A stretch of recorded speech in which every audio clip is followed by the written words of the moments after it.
Good evening, and welcome to This Week in Review. Tonight's stories include Lions Annual Charter Night, interview with Dave McDonald about the BBS ICT project, Aaron's Arm project update. These stories plus community events, the BBS Playbill, Off the Rack, and more coming up after this audio safety messages from Mr. Vetcher's grade 6 class. Hi, my name is Justin Courtney and I attend AJ Matthews Elementary. Newfoundland and Labrador Audio reminds us that electricity helps us enjoy the good things in life. Turning off lights, appliances, and heaters when not required helps to ensure that electricity meets your needs when you need it most. On Saturday, May the 25th, the Burgeo Lions celebrated their 30th annual Charter Night. The evening was hosted by King Lion Roger Ann, and he got things underway at 8 p.m.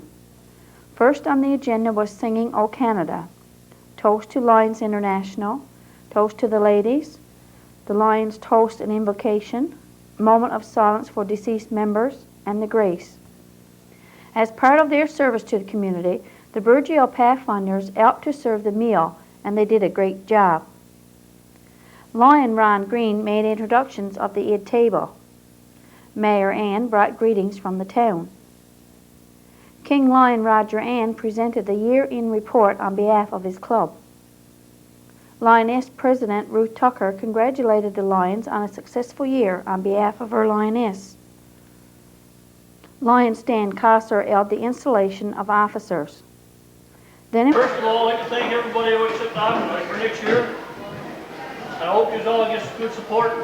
I know I've got good support, and I'm sure you will too. Now, before I name the Lion of the Year, I got a presentation here to make for, well, we only got the one come. It's a bronze certificate of sponsorship for someone presenting a new member. This one is presented to Lion Hollering in recognition for sponsoring and break leg into membership of the Burgeo Lions Club. Way to go.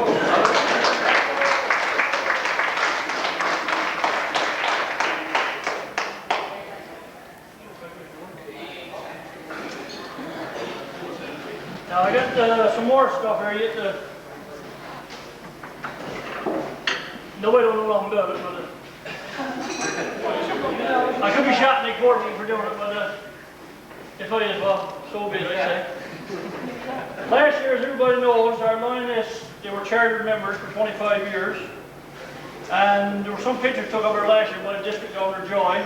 And I received one in the mail. I thought it would be only fitting to get them done off, present each one to each of the Lioness members.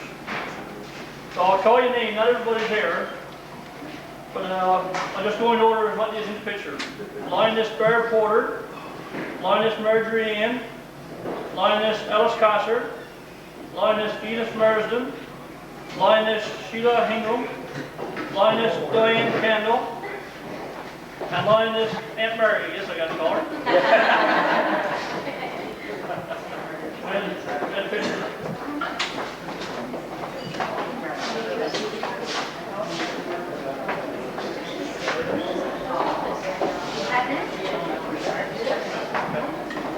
And congratulations to our Wayne Roger.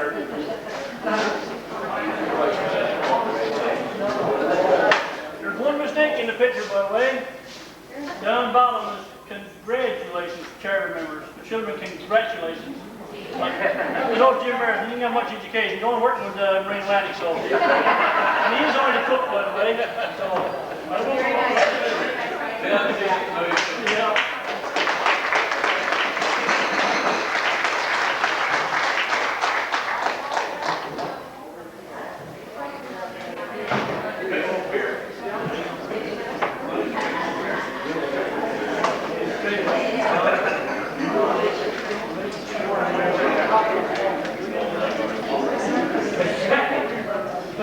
Lion of the Year. First of all, I'd like to thank everyone for all their help throughout the year, especially Lion Brand and the Entertainment Committee on a fine job all year. As you can see by the summer weather tonight, they've done an excellent job. I'd like to thank Lion Max Billard and the Projects Committee for selling tickets all year and raising money for the club. Also like to thank Lion Jim Marsden and the Bear Committee And line gym members and the Boy and Girl Committee for seeing over the cadets. And for the bear for organizing such events as cribs and darts. Line Dave McDonald for the Winter Carnival. And to all other committee chairs and their committees. And to the Health and Welfare Committee, especially line Max Dunford, for organizing several bingos all year to help different people. With that, now comes the difficult job of choosing line of the year. There are several in the club quite capable of receiving this award, but before I name the line of the year, I'd like to thank everyone who was chairman or served on the committee. Without you, our club would not be what it is today, and for that, I thank you very much. I'm not going to go into detail on what this line has done over the year, because when I speak his name, I'm sure everyone there will know that whatever went on, he was there and gave his all to every committee he was on and those he wasn't on. So without further ado, I'd like to call on line Jim Meriden to come forward to receive this award.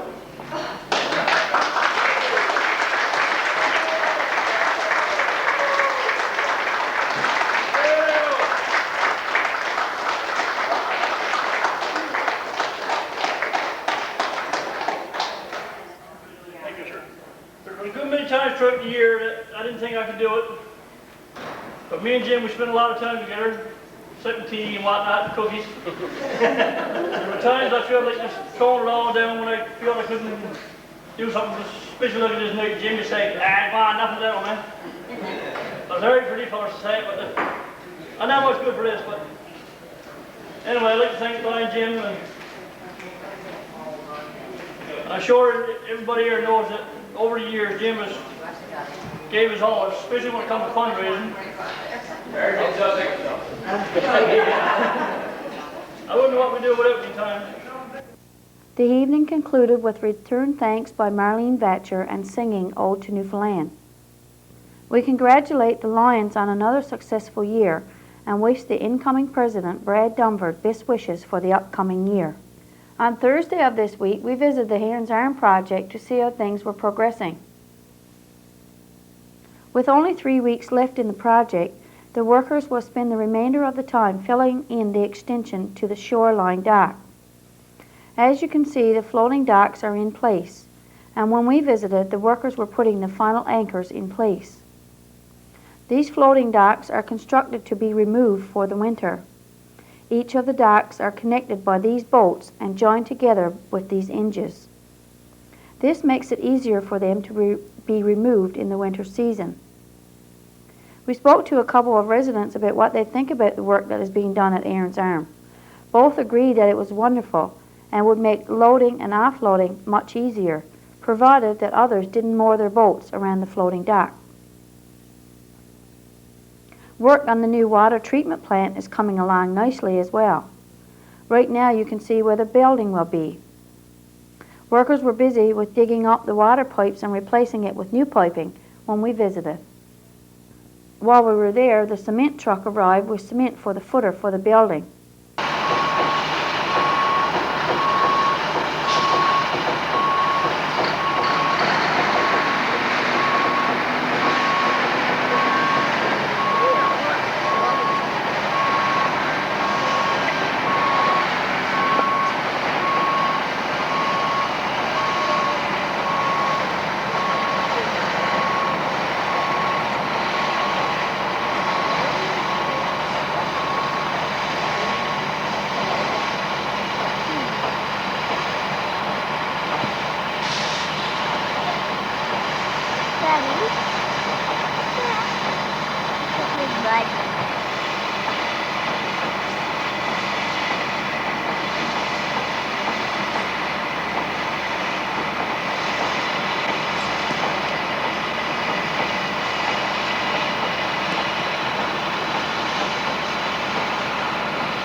We also noticed that a couple of our residents were fortunate enough to get employment with the company.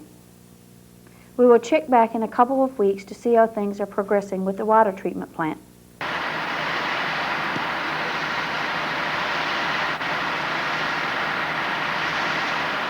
Stay tuned for more of this Weekend Review coming up after this.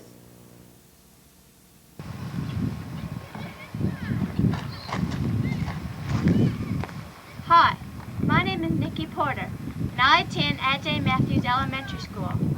My safety message for Newfoundland and Labrador Hydro is never ever touch electrical wires, either on ground or in the air. Even broken power lines may be full of electricity. Have someone call Newfoundland Hydro right away if you discover a fallen power line. An ounce of prevention is worth a pound of cure.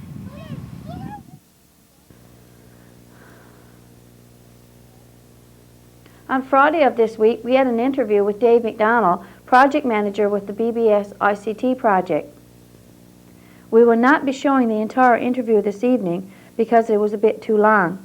This interview will be shown in its entirety on Wednesday, June the 5th at 7:30 p.m. on Community Channel 10. During the interview, Dave McDonald described how the project got started, testing equipment needed for the project, putting up towers, video conferencing between Burgeo and Ramia, preparing Francois, Grey River, and Grand Brit for video conferencing, internet, and the benefits to all 5 communities by having this project. So please tune in on Wednesday, June the 5th at 7:30 p.m. for the entire interview. We have with us in our studio today Dave McDonald, project manager with the BBS ICT project. Welcome, Dave.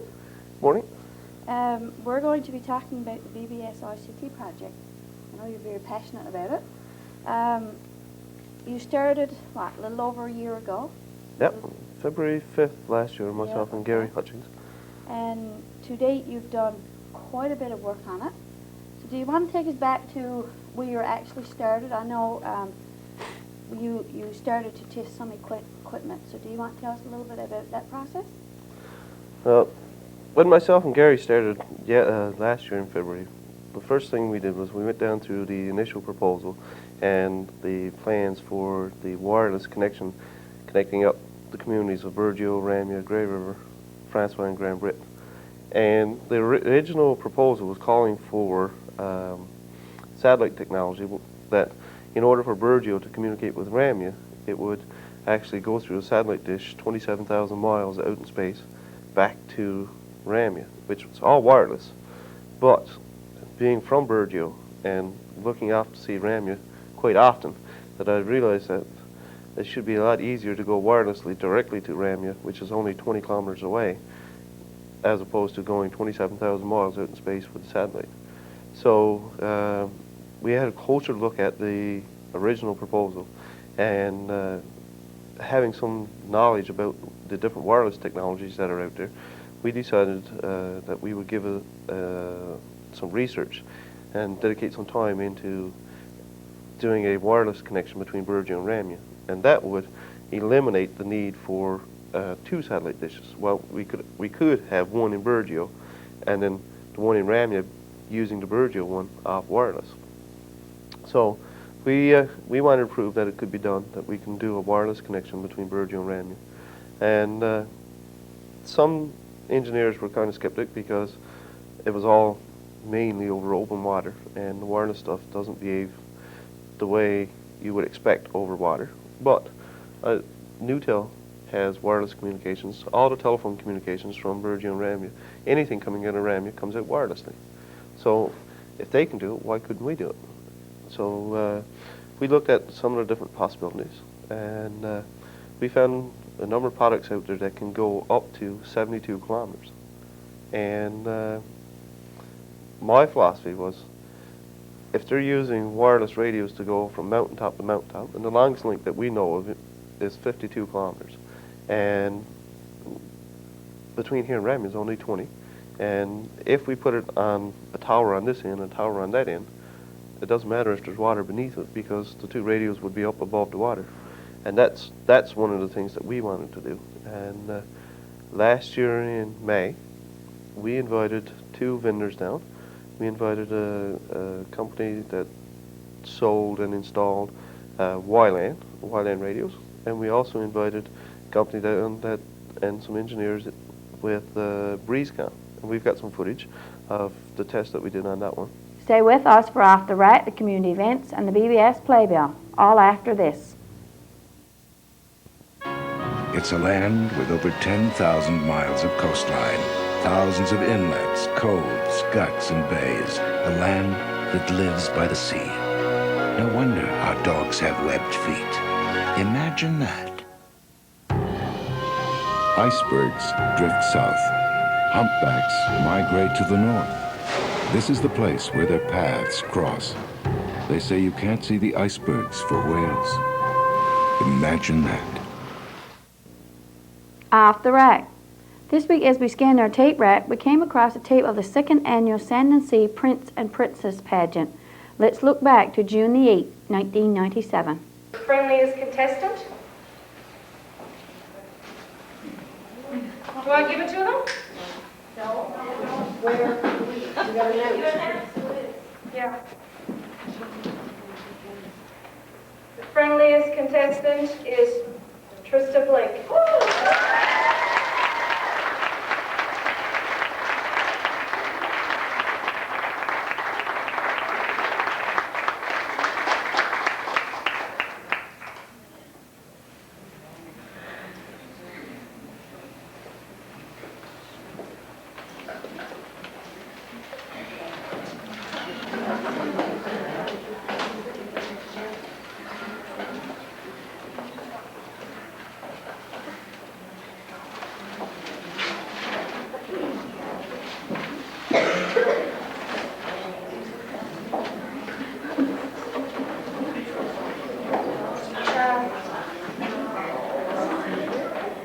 Robert and Clay, would you please come up? I'm going to ask you to draw.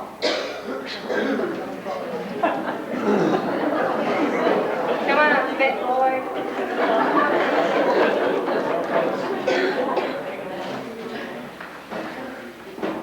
You said you were going to ask me to draw. I came up like this. Two of you been drawing all winter. Takes. Robert will draw now for the first winner-up for the girl.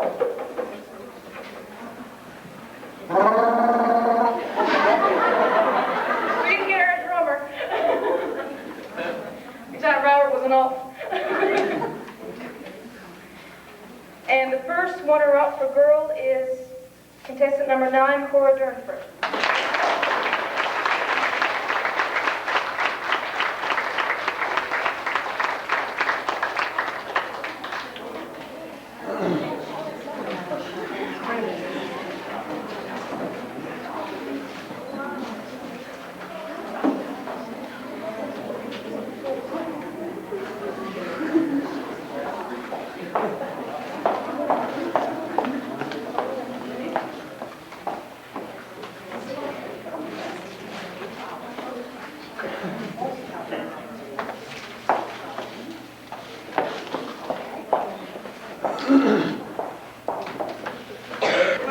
Come up to the mic.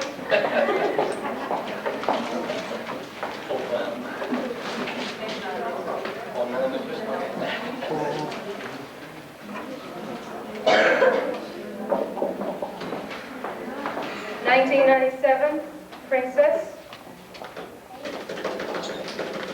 Contestant number 4, Rebecca Young.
Free.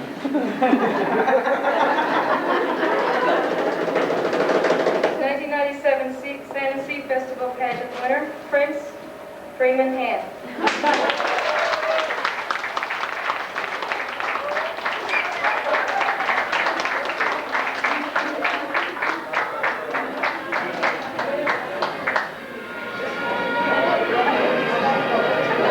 BBS Playbill. Tune in on Wednesday for an interview with Dave McDonald on BBS ICT project. Next Sunday we will have a worship service from the Anglican Church. And I'll be here again next week with This Week in Review. Before we go this evening, we would like to extend thank you to Mr. Vatcher's grade 6 class for doing hydro safety messages for the past 3 weeks. Thank you very much, students, and you did a fine job. For This Week in Review, I'm Marie Rose. Good night and God bless.